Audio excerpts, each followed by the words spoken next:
ինչ վերաբերում է այն բանին, արդյոք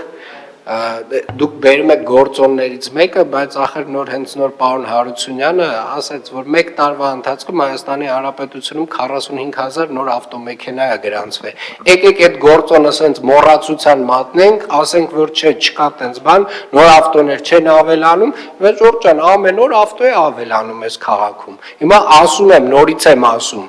նաև այս հիմնարկի աշխատանքի արդյունքում մենք գալու ենք վերլուծություններով ավականու նիստին ներկայացնենք տարատեսակ ավտոմեքենաների համար սահմանափակումներ։ Էլի այս ամբիոնի մոտ ես պատկերացնում եմ ինչ հարցադրումներ են լինելու, ինչ ելույթներ են հնչելու, այսինքն սա ռացիոնալ խոսակցություն չի, էլի, սա տենց տրամաբանական խոսակցություն չի, ասում կարմիր գծերը թանկացրել եք, վախի պրոբկեքը չեն նվազել, ասում տարվա ընթացքում 45,000 նոր ավտո է մտնում այս երկիր։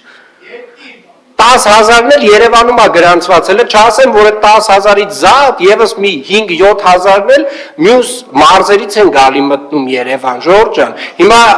ինչ անենք, այդ փաստի վրա աչքերներս փակենք, ասենք 2020 թիվն է դեռևս։